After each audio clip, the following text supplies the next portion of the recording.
नमस्कार, क्या हाल चाल, तो कैसे हैं आप सब लोग। हाँ जी, गुड मॉर्निंग, स्वागत है आपका लेक्चर नंबर 14 में। जी हाँ, क्या हाल है भाई।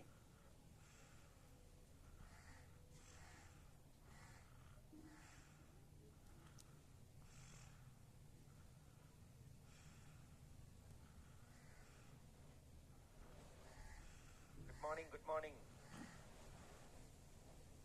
क्या माहौल।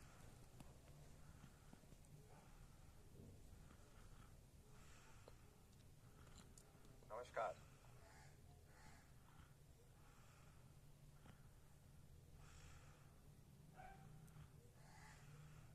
स्लाइड मैप नहीं चल रहा है क्या। चल जाएगा भाई, 2 मिनट वेट कर ले। Yes, not good. अरे क्या हो गया भाई, नींद आ रही है। अब तो नींद आ रही है तो यार समय से सो जाया करो।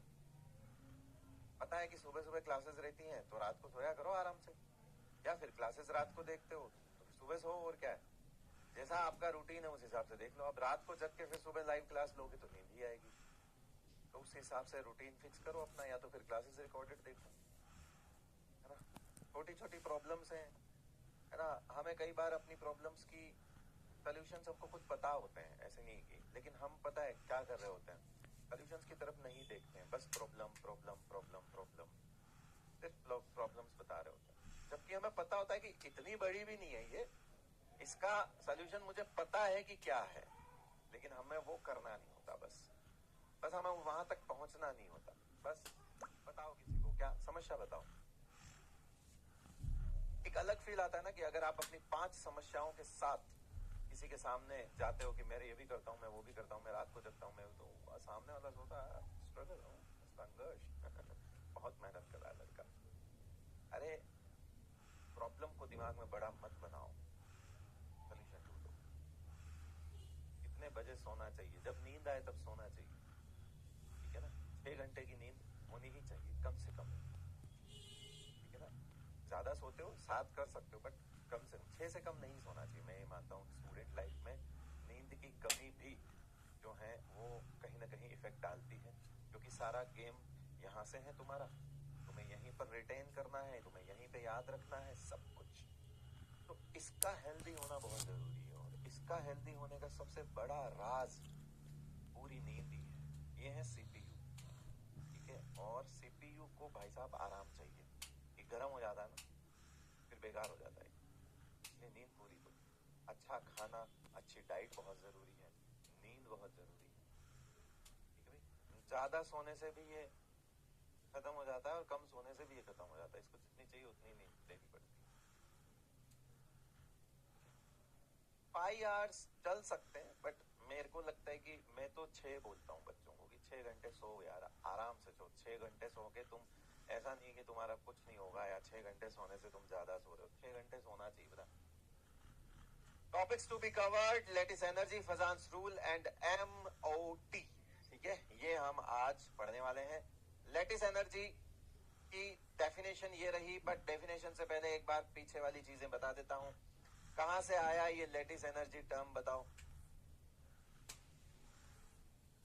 लेटिस एनर्जी जो है ये टर्म कहां से आया, कौन बताएगा, जल्दी बताओ।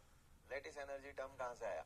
हमने अभी लास्ट लेक्चर में ये देखा था कि कोई भी आयनिक कंपाउंड जब बनता है तो पहले मेटल सॉलिड से मेटल गैस में जाता है, फिर वहां से उसे प्लस बनाते हैं, वहां से उसे क्या बनाते हैं, प्लस बनाते हैं, ठीक है, आयोनाइजेशन एनर्जी करके। फिर जो हमारा नॉन मेटल होता है उसको हम बॉन्ड डिसोसिएशन करके एक एटम निकालते हैं, फिर उसको इलेक्ट्रॉन खिला के X माइनस बनाते हैं। ये दोनों जब जुड़ते हैं तो अट्रैक्शन होता है, और जब अट्रैक्शन होकर ये सॉलिड बनते हैं, जब ये सॉलिड बनते हैं तो ये बहुत सारी एनर्जी को क्या करते हैं बेटा, रिलीज करते हैं। बहुत सारी एनर्जी को क्या करते हैं, रिलीज करते हैं। ये होती है वो लैटिस एनर्जी। और हमने लैटिस पढ़ा हुआ है कि लैटिस ऐसा होता है। लैटिस कैसा होता है, ऐसा होता है,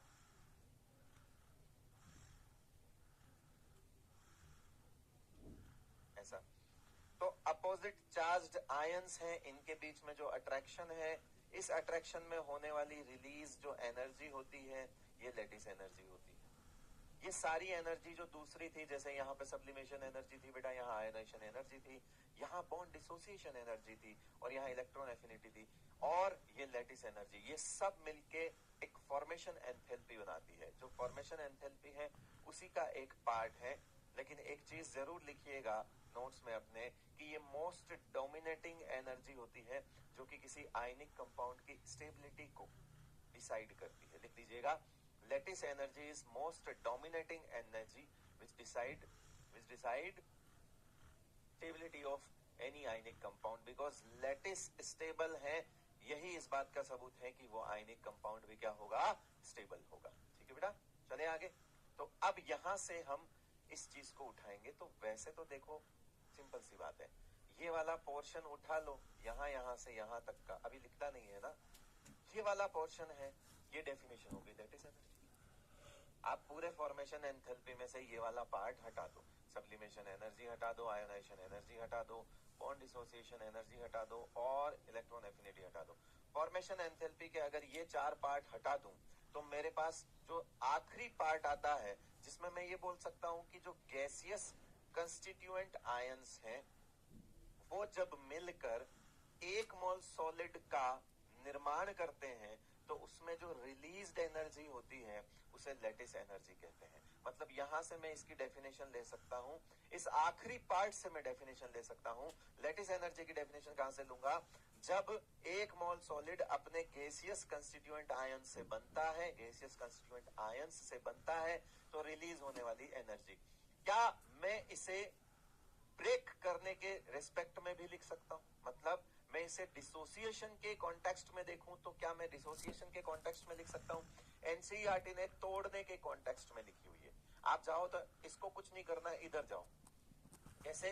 1 मोल सॉलिड को, 1 मोल आयनिक सॉलिड को उसके गैसियस कंस्टिट्यूएंट आयंस में तोड़ने में दी जाने वाली, अब यहाँ पे रिक्वायर्ड हो जाएगा ना, क्योंकि आप जब इधर से इधर आए तो रिलीज हुई, अब आप इधर से इधर जाओगे तो रिक्वायर्ड होगी, आपको देनी पड़ेगी एनर्जी। तो इस इन टर्म्स ऑफ डिसोसिएशन ये रिक्वायर्ड हो जाएगा कि 1 मोल आयनिक सॉलिड को उसके गैसियस कंस्टिट्यूएंट आयंस में तोड़ने के लिए दी जाने वाली जो एनर्जी होती है उसे क्या बोलते हैं, लैटिस